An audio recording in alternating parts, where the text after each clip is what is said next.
All right.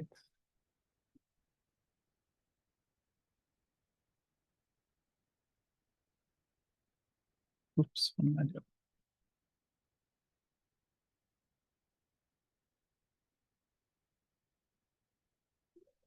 doing? Sorry.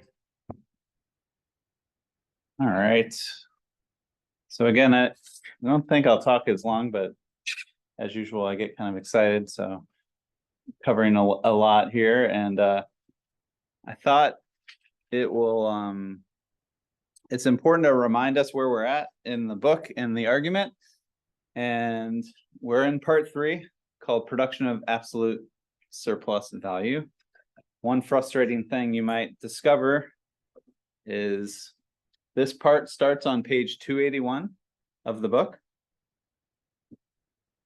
but there's a little asterisk next to this term of absolute surplus value because Marx is so helpful that he doesn't define it until page 432, which we haven't even got to yet.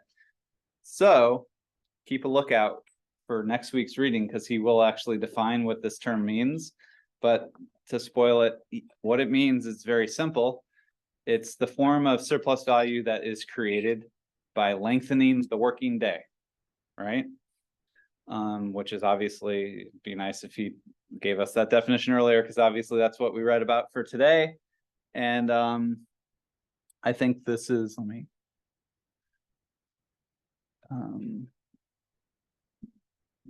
this is like very rich stuff, right? This is kind of what we think about when we think about history of class struggle, working class struggle over the length of the working day, the fight for 8 hours of labor, 8 hours of recreation, and 8 hours of rest. This is kind of, we're getting into the real stuff of capitalist class struggle here. And so this is kind of crucial to the whole argument and to what Marx was kind of witnessing in his time. And what, as I'll get into later, is he was like actively politically organizing around these types of issues and these demands and so forth. So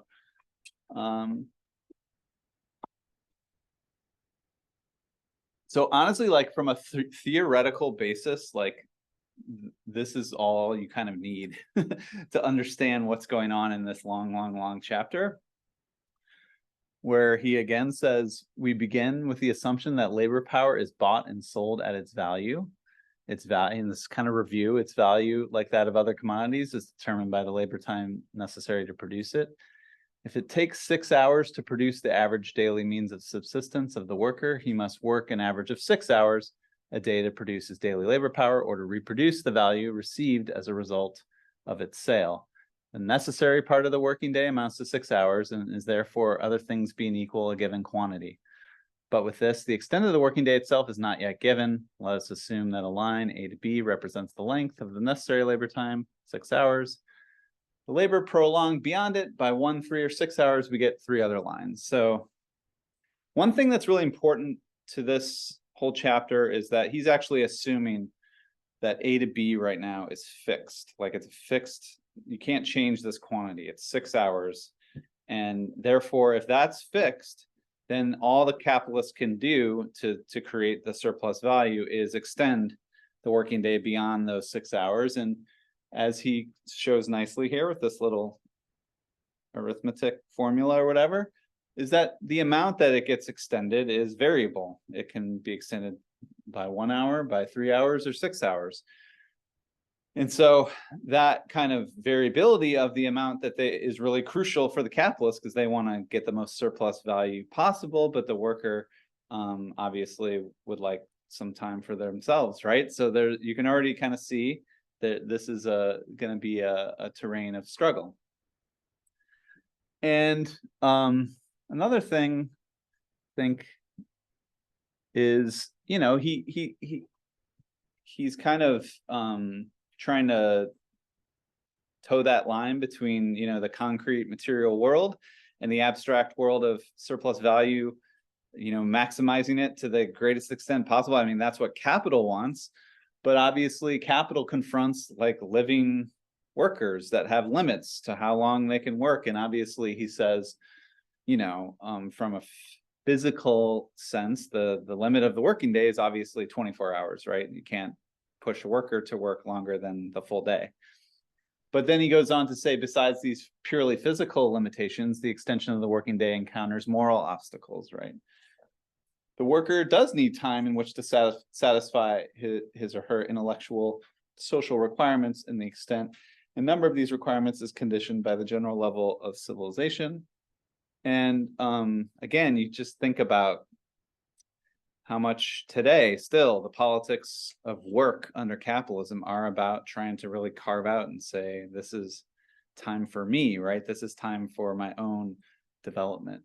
And so the length of the working day is, you just can't say, well, it could be 24 hours, so we'll just push them to the limit. You know, there's societies intervening in there to kind of say, well, what's too much, right? And he's writing about times where people were, by some crazy, are willing to accept, like, well, 18 hours, we'll just push it to 18 hours, right?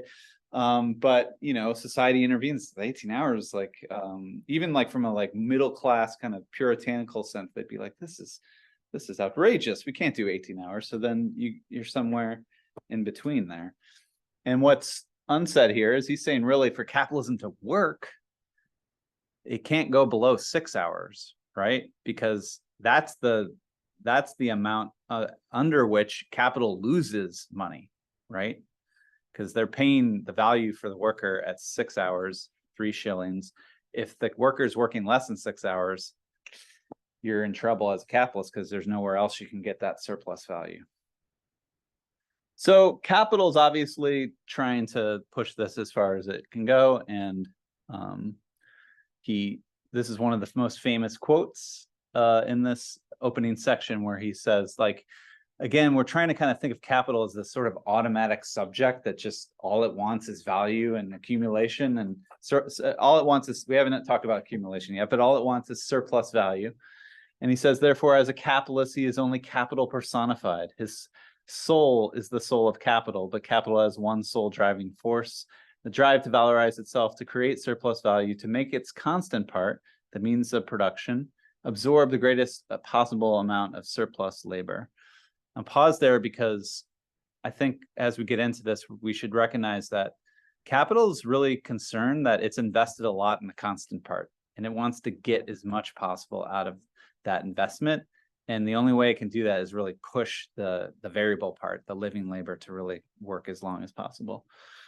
So there's the famous line: capital is dead labor, which vampire-like lives only by sucking living labor, and lives the more labor it sucks. The time during which the worker works is the time during which the capitalist consumes the labor power he has bought from him. If the worker consumes his disposable time for himself, he robs the capitalist. So again, you're still talking about this exchange relation between a capitalist and a worker. They've decided, we're going to come to a deal, and I'm going to work for you for a certain amount of wages per day. But the length of time during that day becomes a terrain of struggle. And here again, another one of the more famous lines, where he's talking about the nature of commodity exchange, right? We're trying to imposes no limit to the working day, no limit to surplus labor. The capitalist maintains his right as purchaser when he tries to make the working day as long as possible. He's trying to get as much out of the commodity that he bought or they bought as they can. And where possible, to make 2 working days out of 1. On the other hand, the peculiar nature of the commodity sold implies a limit to its consumption by the purchaser, and the worker maintains their right as a seller when they wish to reduce the working day to a particular normal length. There is here, therefore, an antinomy, right against right. And this is kind of a callback to, like, the realm of exchange is about human rights and freedom and property. You know, before he went into the hidden abode of production, he's kind of making fun of this realm of exchange and freedom that the classical political economists talk about. Both equally bearing the seal of the law of exchange. Between equal rights, though, force decides, right? So these are equal rights in the realm of the market, but when they get into the hidden abode of production, it's a brawl, right? It's a fight over what actually you're going to get out of this commodity, right? And this is, you know, where probably the first mention of class struggle, hence the history of capitalist production, the establishment of a norm for the working day presents itself as a struggle over the limits of that day, a struggle between the collective capital, the class of capitalists, and the collective labor, the working class. And so that is not that actually, I think I've learned this fifth time from teaching that those words really matter, because in the realm of exchange, it's only an individual capitalist and an individual worker sort of bargaining as atomized market subjects, right? But in this struggle, it's really the classes need to get together, right? They need to like collectively, organize their power, because between these equal rights, force decides, but the force can only be organized as a collective power. And I'll get into that in a minute. So this is, this image, I think, is from the 1930s. Like this struggle over how long should workers have to work for a wage that will allow them to live their lives, right? That's really what we're talking about. And so these strikers fighting over the 40-hour work week. Well, you might think, oh, that's a black and white picture. This is old. Like, we don't talk about this stuff anymore. Well, the strike that's happening right now with the UAW is one of their demands is a 32-hour work week. And one of the reasons they're making this demand is because, as you probably know, the Biden administration is putting a lot of subsidies and capital into electric vehicle production. And so the auto industry is actually saying, well, actually, as it happens, electric vehicles have a totally different production process. And, what if we just like move production to these non-union plants, or if we fire a bunch of people because it takes less labor to produce these electric vehicles? And the union is saying, no, how about we lower the work week and we can produce the same amount of cars with less working hours and people can have more free time, right? I should have put the UAW Twitter account, which has been like just like fire lately. They had like this meme they made that was like old school, like it's like automation means free time for the working class. Like that's, but as we'll get into in part 4, from capital's perspective, automation just means more surplus value and pushing workers more. But, the union's looking at, if it takes less labor to produce these cars, how about we have a shorter work week? Wouldn't that be nice, right? And it's not just the length of the day. Obviously, if you read this chapter carefully, you saw a lot of horrific abuse of vulnerable parts of the working class, you would say, children and women and other vulnerable segments of the working class. And that is, again, this was from yesterday's paper. There is a real kind of child labor epidemic going on in our country right now with the so-called tight labor market. Some states, if I recall, maybe was it Kansas or Texas, or I forget which states, but states literally passed laws that kind of loosened the regulations for child labor to try to make it easier. And this is a case of immigrant workers that are, again, very vulnerable and precarious, and because they're fearful of the state and deportation, they might be less liable to organize, even though they have a right to organize.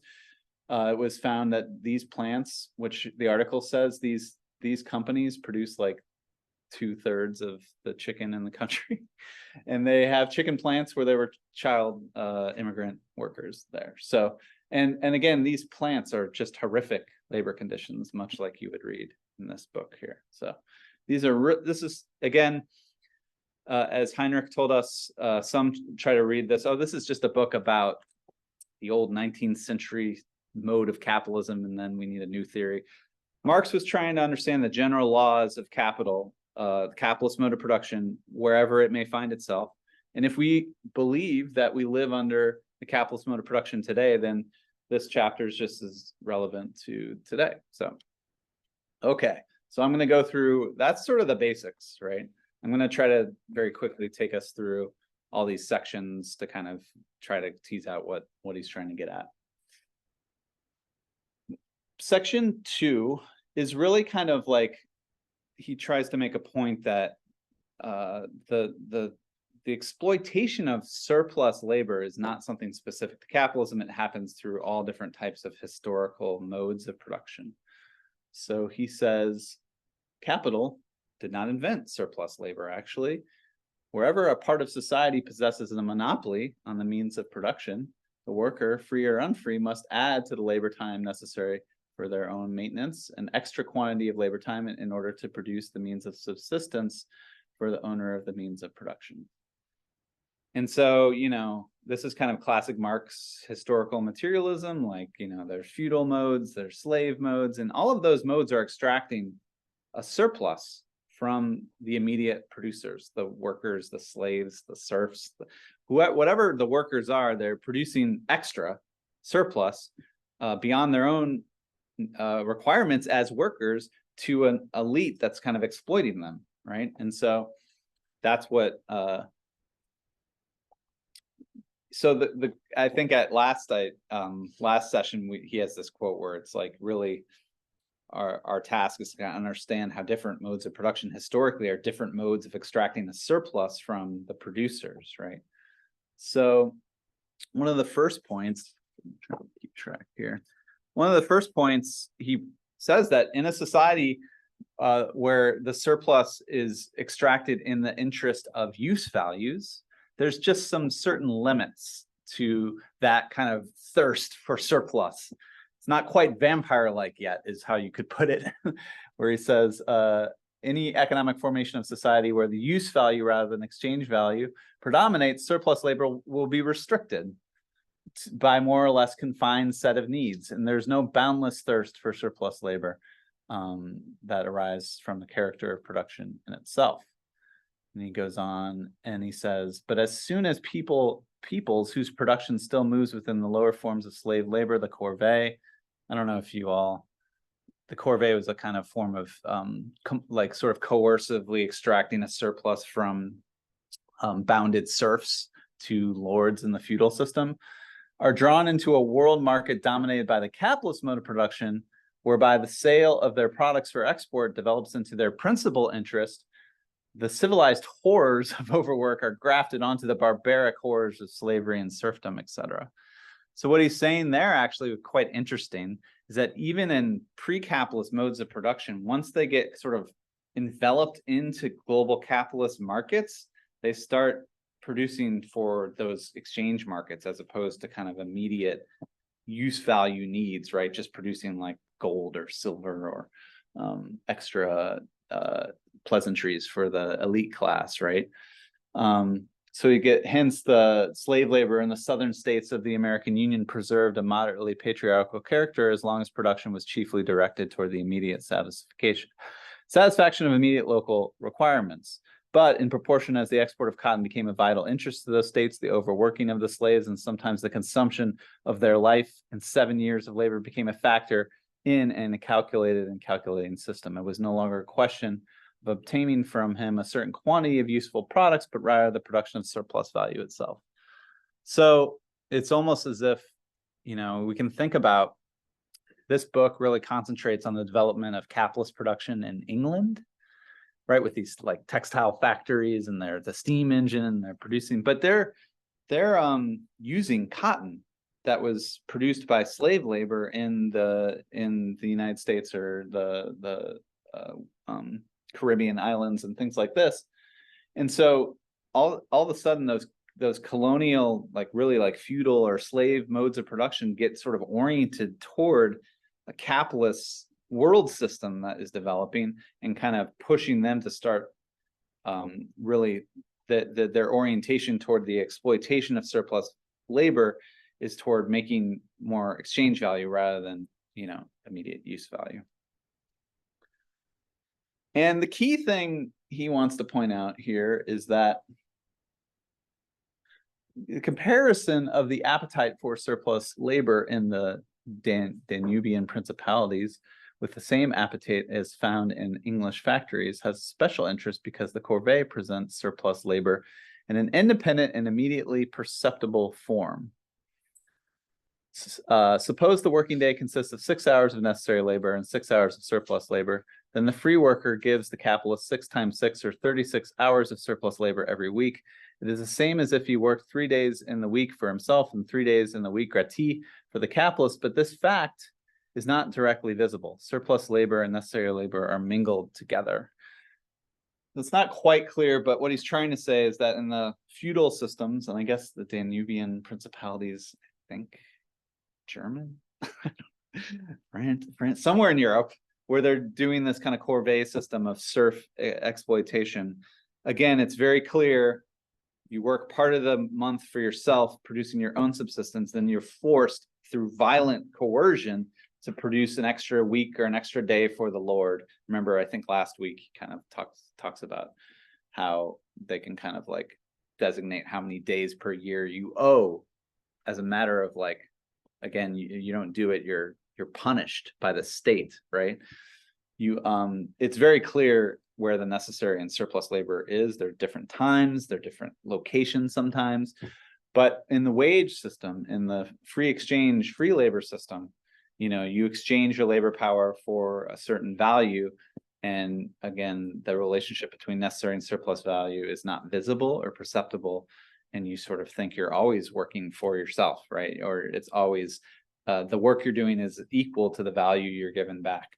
And so it's that imperceptible nature of surplus labor under capitalism that's really important. Okay, so going on into this section, he starts to kind of talk about how as capital takes over production and wants to really push surplus labor to its extent, because under capitalism, this is ultimately a battle over time and how much time you can extract from the worker during the period in which you've hired them, right? Because you agree to work under the contract under a certain time. And therefore, as you read in this chapter, it's like capital's always trying to kind of steal, cut off 5 minutes from your meal times, ring the factory bell earlier than the contract said by force you into the factory 5 minutes earlier. And so these small thefts of capital from the workers, snatching a few minutes, this becomes the kind of day-to-day class struggle over workers' time. And again, these are human beings, and we're talking about time to rest, time for people to have for themselves are being stolen by the capitalist. And I love this line at the end, which is actually from either one of the factory inspectors or a capitalist, that moments are the elements of profit. So again, if you think that each capitalist is kind of in competition with other capitalists, they know if they can snatch a few minutes from their workers, they might get an advantage of the other capitalist, right? So it becomes this quite real everyday class struggle over time in the hidden abode of production. So then he gets into section 3, where it seems to me this is, the title's pretty self-evident: branches of English industry without legal limits to exploitation. These are kind of the examples he's going to show us the most sort of out there horrific labor abuses, because there's really like no social force trying to limit the amount of surplus labor that capital can suck as the vampire that it is. So you get these sort of horrific stories of these potters and the children, and where like the people analyzing it are just pretty straightforward. The cause of the disease of the potters sums up in the phrase long hours, right? So these people are literally being worked to death because they're just being pushed to the limits of a human's capacity to work. And one thing, before I forget to mention it, about Marx's method here is how much respect he has and how much he draws upon these kind of like bureaucrats, right? These factory inspectors who are really charged by the state with a role of investigating whether or not these hidden abodes of production are actually abiding by certain rules with regards to the working day. And so they go into the factories and they try to inspect, and they write up the abuses and they kind of catalog it. And I think Marx like really respects them because they are both horrified by what they find, but also they feel like at least most of them like have this like public duty or civic duty to kind of not only like show the horror of it all, but also really push for laws to be strengthened and for systems of regulation to be more enforceable and more robust.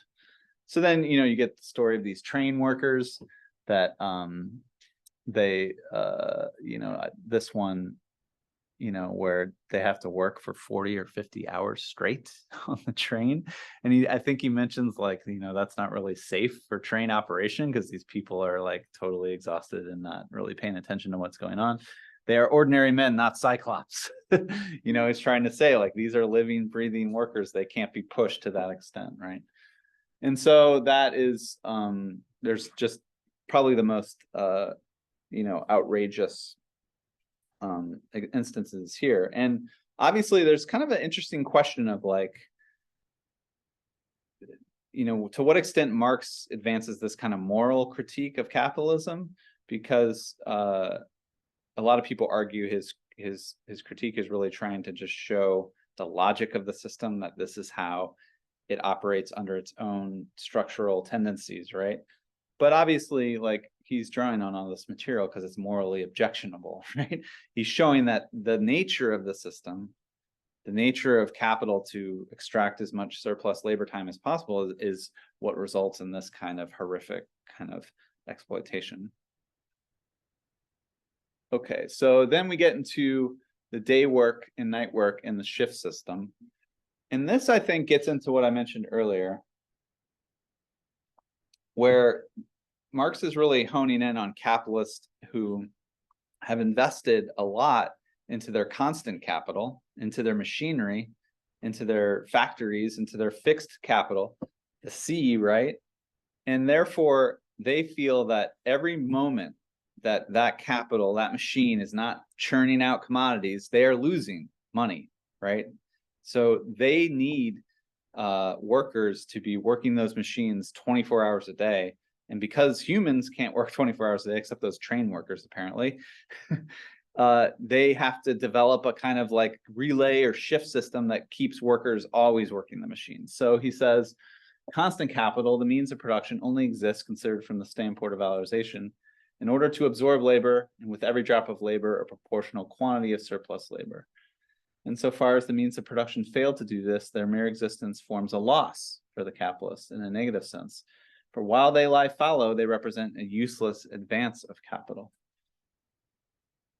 The loss becomes a positive one as soon as the interruption of employment necessitates an additional outlays when their work begins again. The prolongation of the working day beyond the limits of the natural day into the night only acts as a palliative. It only slightly quenches the vampire. He's bringing up the vampires again. The vampire thirst for the living blood of labor. Capitalist production, therefore, drives by its inherent nature toward the appropriation of labor throughout the whole of the 24 hours of the day. But since it is physically impossible to exploit the same individual labor power constantly during the day as well as the night, capital has to overcome this physical obstacle. An alteration becomes necessary between the labor powers used up by day and those by night.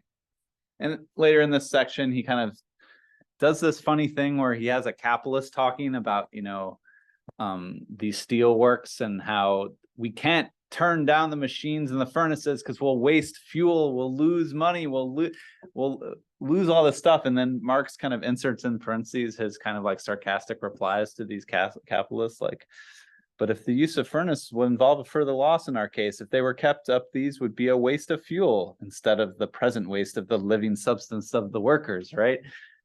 So he does this thing where he kind of gets a dialogue going between these bourgeois kind of apologists for horrific, like objectively horrific conditions, and like his sort of like, shouldn't we care about these human beings here, which is quite a moral point. So this should remind us that, again, if capital is MCM prime, we should remember a lot of that M is invested in that constant capital. So, and think about it. What does that mean if you say you have to buy a whole factory and a whole lot of machines? How are you gonna get that as a capitalist? Think you're just gonna go buy it? What if it cost $1 billion? What? Get like a loan. Something. Right. So how this actually works is a lot of the capitalists actually are he actually doesn't talk about this, but I think it's kind of like implicit. They are, indebted to some form of financial capital. Therefore, it's not just that they bought the machine, they want to get the best use value out of it.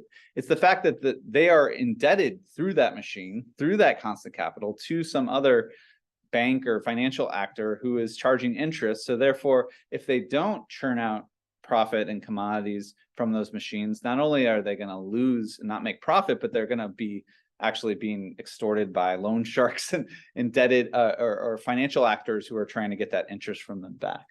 So you can just look, like capital is debt, right? And capital, that M in the MCM prime is often M that came from financial actors or banks or loan sharks or whatever. And so that anxiety of the capitalists to get the most out of their investments is because they are literally sort of beholden to these creditors, right? This is in this section as well, where it's one of the few times where Marx sort of comes out and says that like why time is really important for human beings. And he says time for education, for intellectual development, for the fulfillment of social functions, for social intercourse, for the free play of the vital sources of body and mind, even the rest time of Sunday.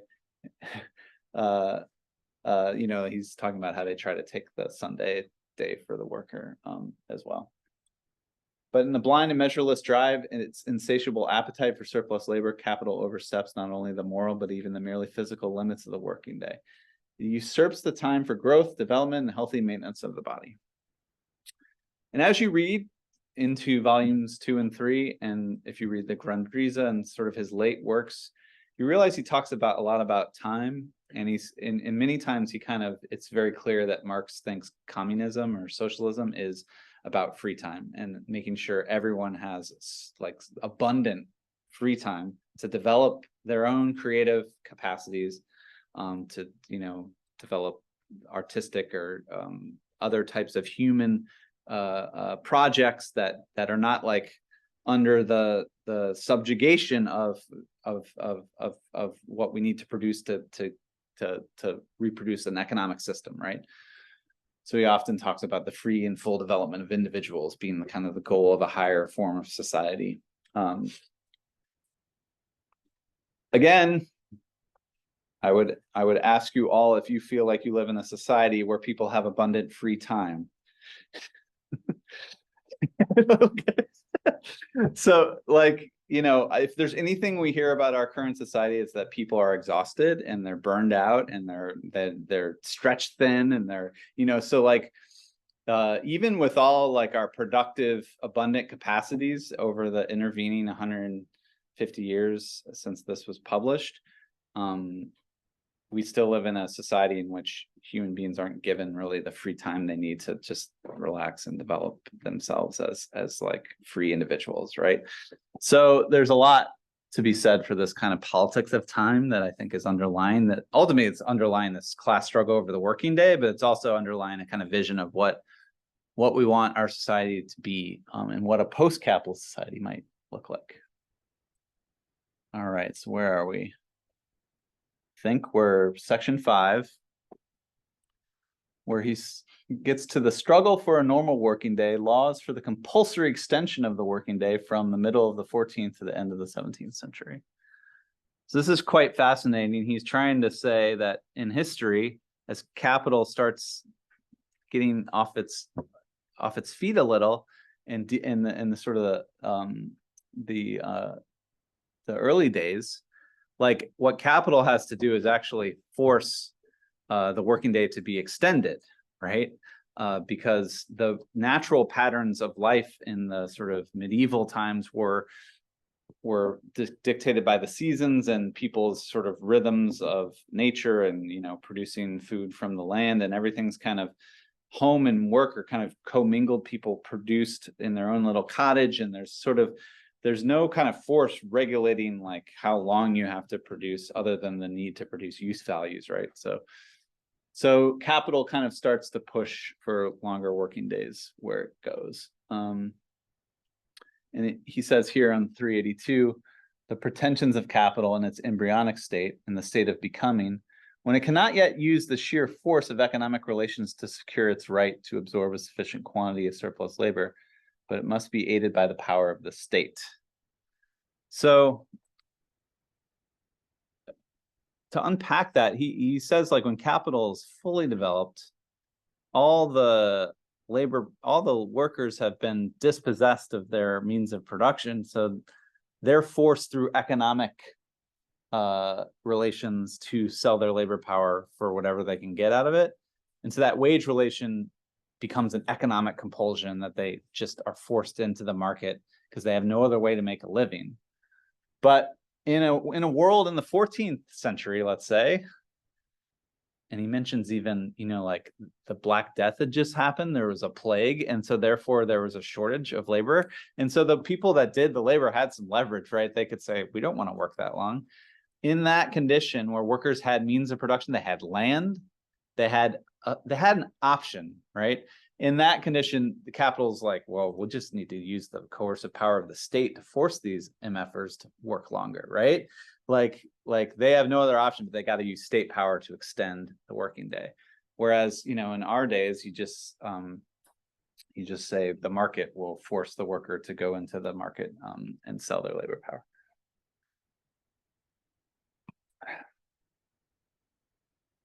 And this he gets into as these struggles over the working day intensify, he really gets into that there actually has to be, if we're going to push it back the other way, if we're going to actually limit what the working day is going to be, then it's actually going to take some sort of social or societal force. So this is one of my favorite lines from the whole book, actually.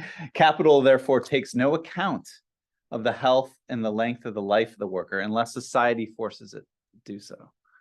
I've often changed that quote in my writing to say it takes no account to the health of the planet or the climate or the environment unless we actually have a societal force that will actually tell it to stop and actually force it to stop, right? And it is the answer to the outcry about the physical and mental degradation, the premature death, the torture of overwork. Should that pain trouble us since it increases our pleasure or profit?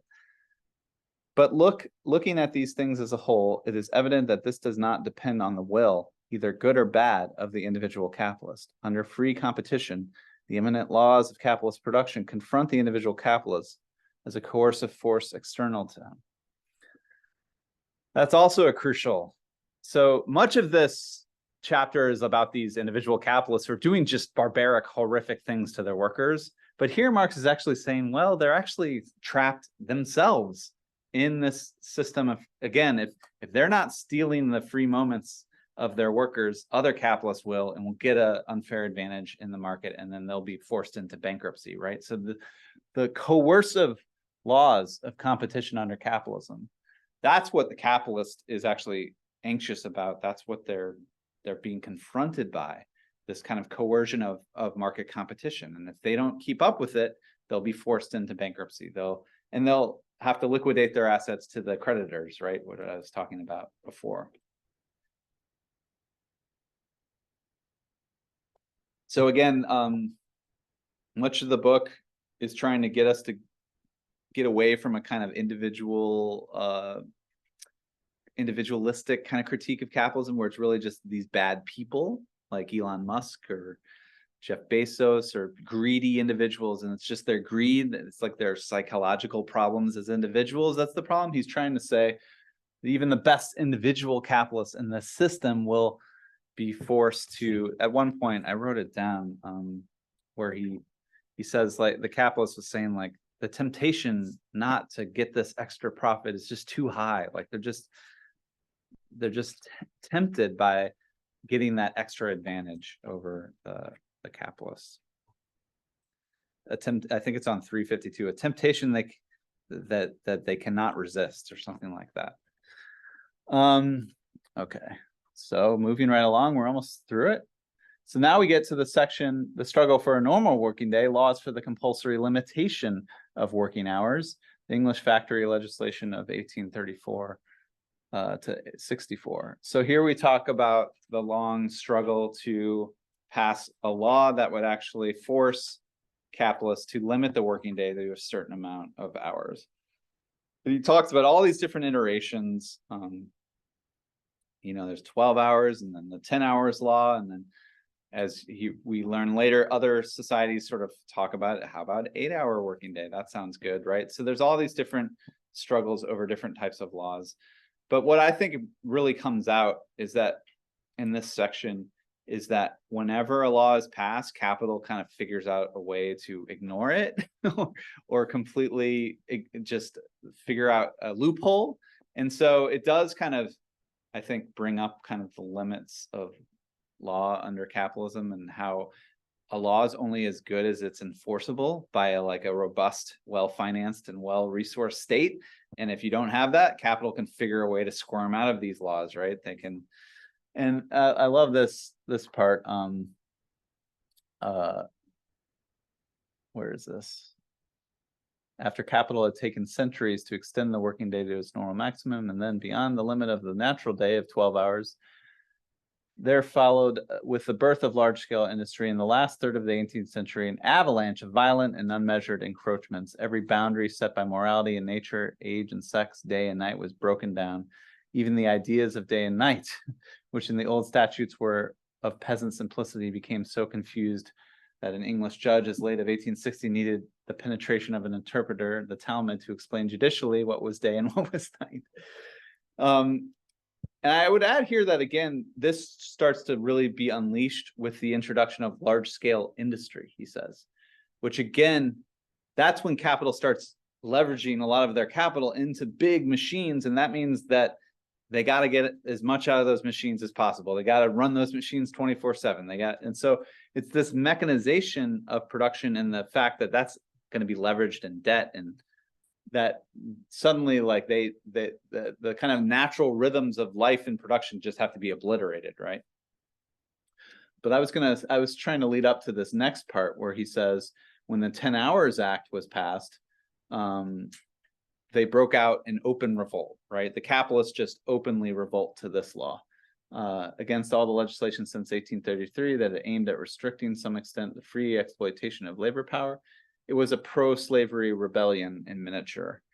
And this is a reference to the secession of the Confederate States in the Civil War, where there's this attempt to ban slavery and they just revolt, right? They have a rebellion, right? Because they want to keep this mode of exploitation alive, regardless of what the law says, right?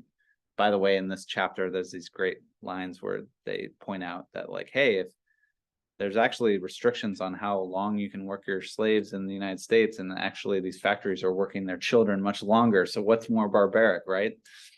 Anyway, so again, there's just a lot of detail we can talk about in the discussion about how capital is able to subvert and get out of these laws.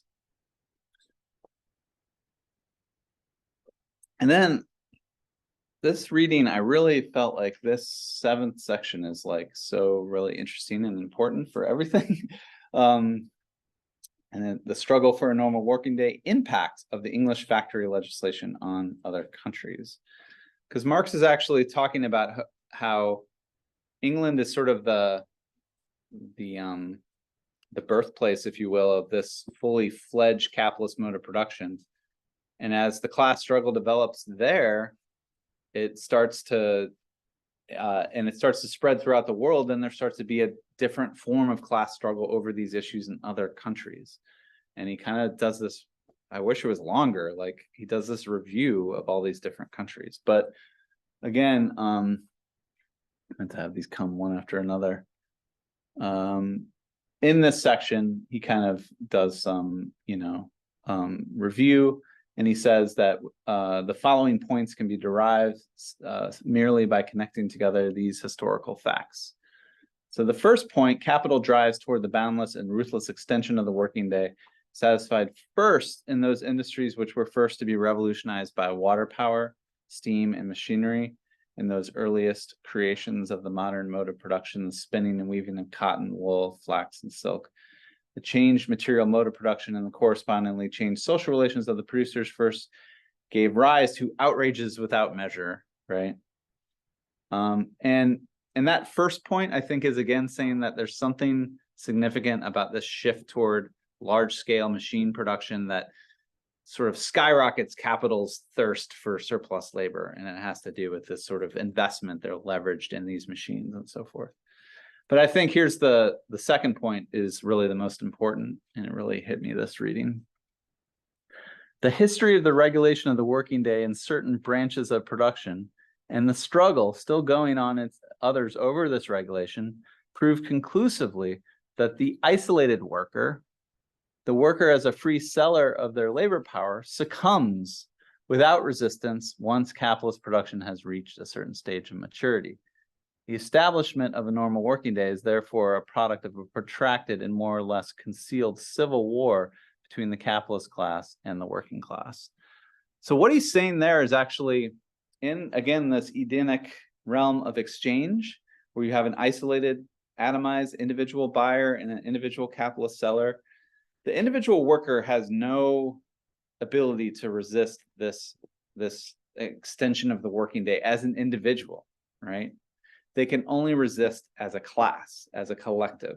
And so that sets up, this second point sets up basically a review of collective working class struggle in a variety of countries. So it's quite, you know, and he says of France, he says, you know, what France did is they had a revolution, and the revolution just basically was able to implement a strict working day by revolutionary fiat, right? And he says, nevertheless, the French revolutionary method has its own peculiar advantages. At one stroke, it dictates the same limits to the working day in all shops and factories without distinction, whereas the English legislation yields reluctantly to the pressure of circumstances, now on this point, now on that, and well in the way to creating an inextricable tangle of contradictory enactments. And again, that previous section is about how all these laws are sort of complicated. They're compromises, and capital finds ways out of them. Moreover, the French law proclaims as a principle what England was only won in the name of children, minors, and women, and has only recently been claimed for the first time as a universal right. So again, the English section, a lot of those laws were just about children and women, that limiting their working days, whereas the males were set, you can work them as long as you want, right? And so the French, with their revolutionary fervor, were able to win, like, no, this is the working day for everyone, right? A universal right, right? And so that revolutionary tradition in France really comes in handy here. And by the way, just, you know, he's talking about the revolution of 1848 here, because he wrote this book in 1867. And so you have this revolution in 1848 where, you know, this different monarchy that had been set up in 1830 was then overthrown by a republic, and that republic basically ushered in these just universal laws about the working day that they were able to just win through this revolutionary insurrection. Pretty handy. So then he goes on to our country, the United States of America, and he says, in every independent workers movement was paralyzed as long as slavery disfigured a part of the republic. Labor and white skin cannot emancipate itself where it is branded in black skin. So here he's talking about something, to be frank, we're still dealing with in this country, which is that the working class is fundamentally divided by these distinctions of race. And in this case, different labor regimes are divided by race. And that is, he's basically saying this division is really limiting a effective collective working class movement in the United States. The first fruit of the American Civil War, However, a new life immediately arose from the death of slavery. The first fruit of the American Civil War was the 8 hours agitation. So they abolished slavery, and they start really seeing some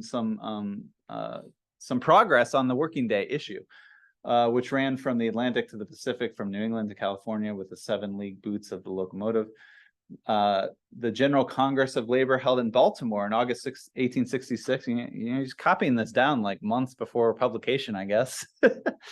Or this might be actually a revision he put in the 1870s. That'd be interesting to look at. But the first and great necessity of the present to free the labor of this country from capitalist slavery is the passing of a law by which 8 hours shall be the normal working day. In all states of American Union, we are resolved to put forth our strength until this glorious result is attained. There's an interesting history here. A lot of US or American labor activism really oriented its politics toward a critique of what they called at the time wage slavery, right? They felt like that this form of wage slavery was obviously different than the OG form of slavery that was currently or had just been abolished, but was a still form of unfreedom where these people felt like they had no choice to work for another capitalist for, again, maybe 12, 14 hours of a day. And that is not freedom. That, and America has all these ideas of freedom, right? And so they're like, no, we want freedom, and we want freedom from this wage slavery. And then he happens to mention that something called the Congress of the International Working Men's Association held in Geneva passed the following resolution proposed by the London General Council. We declare that the limitation of the working day is a preliminary condition without which all further attempts at the improvement and emancipation must prove abortive. The Congress proposes 8 hours as the legal limit of the working day. And then if you follow the little asterisk there, you find that Marx himself proposed that resolution and wrote it because he was one of the big movers in this International Working Men's Association, which brought together workers from different countries all over Europe, mostly. And this is often referred to as the first international, if those that are into like socialist history. This was an attempt to kind of actually create a kind of international working class organization that kind of represented workers from all these different countries. And the second international is more the era of like the German Social Democratic Party and Karl and Lenin in Russia, and they kind of come together in the early 1900s and late 1890s, and that falls apart with World War I, and then you get something called the Revolution in Russia, and then you get something called the Third International, which is rooted in the kind of eventually Stalinist. It's called the Communist International, the Comintern. It's often referred to. And then the Trotskyist elements tried to break off into something they called the Fourth International. They're like, we're sick of this Soviet thing. They're bad. We're going to create our own international called the Trotskyist Fourth International. So anyway, but this is the first one. And Marx, he put it into his book. He's like, I'm proud of this. I'm going to just slide in here. This is what we're doing as an organizer. So, so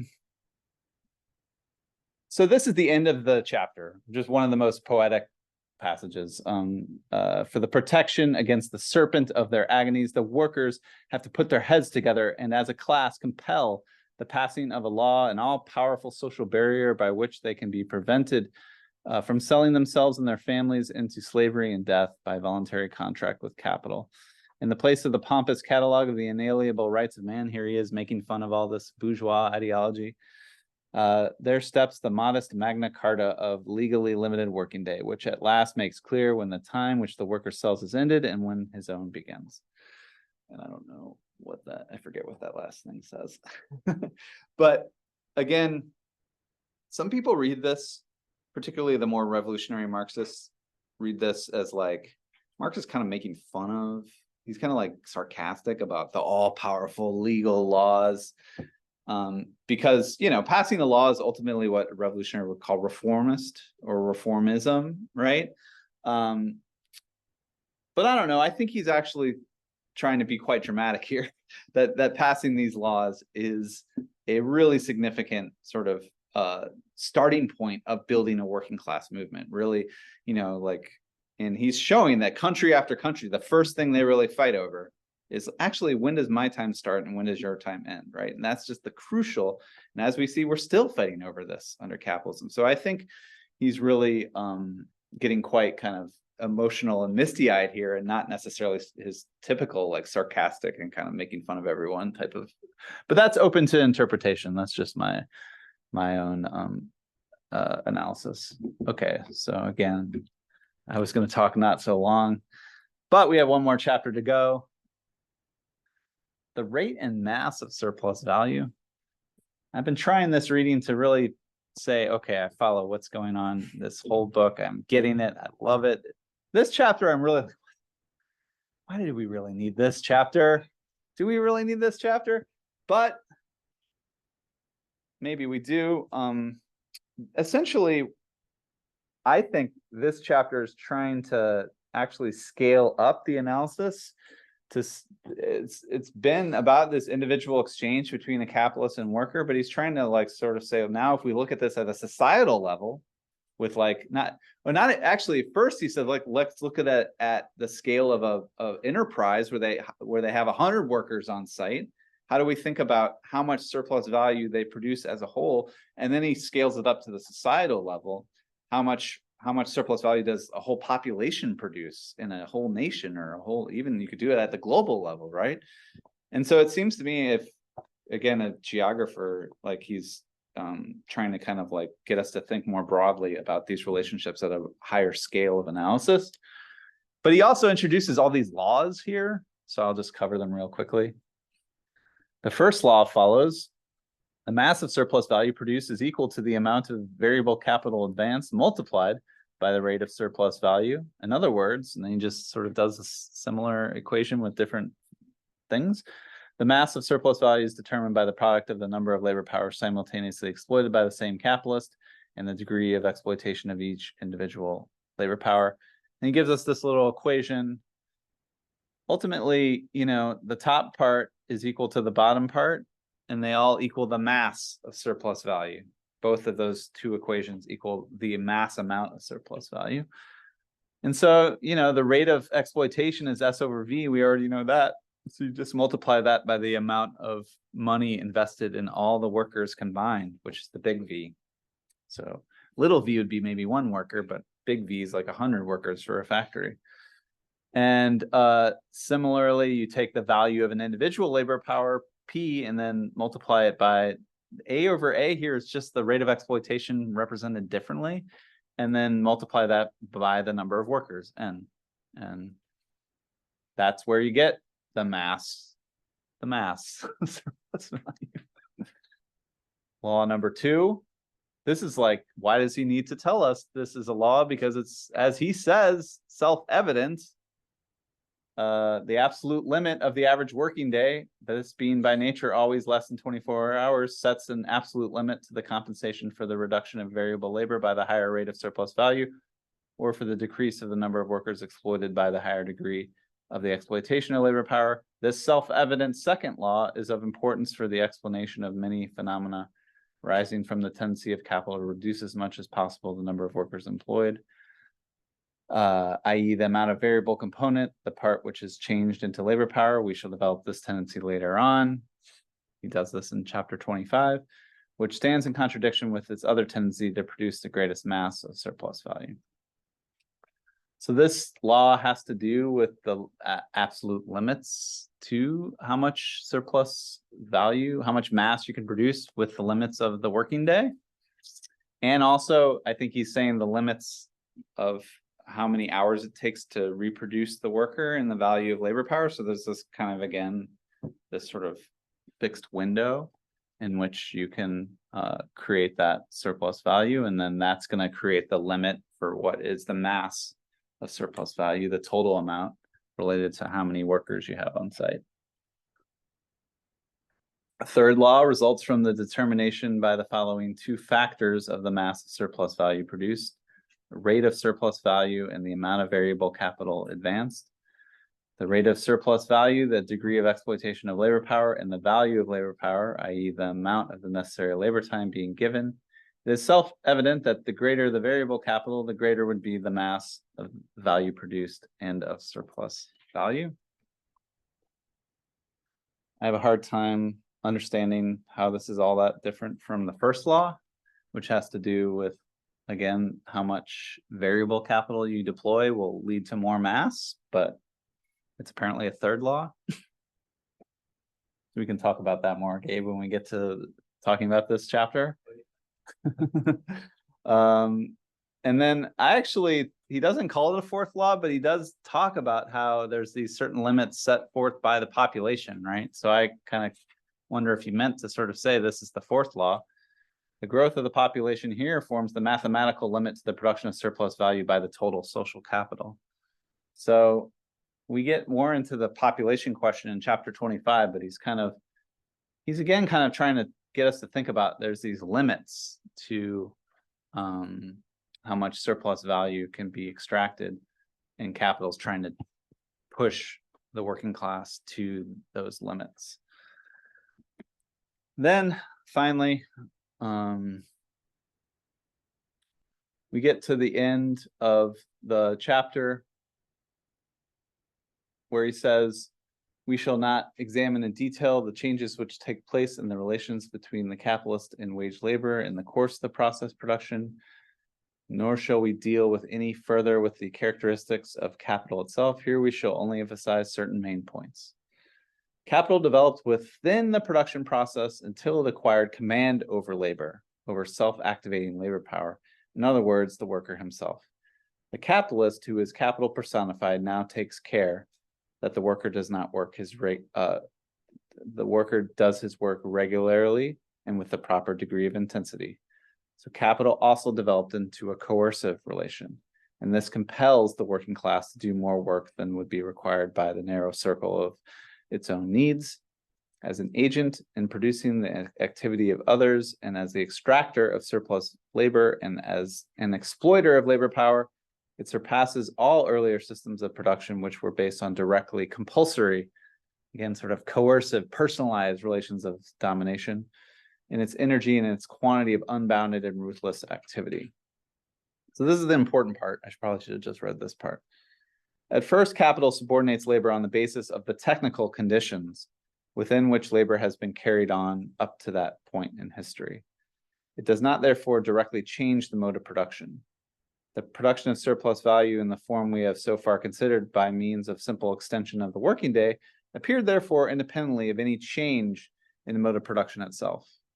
It was no less effective in the old-fashioned bakeries than in the modern cotton factories.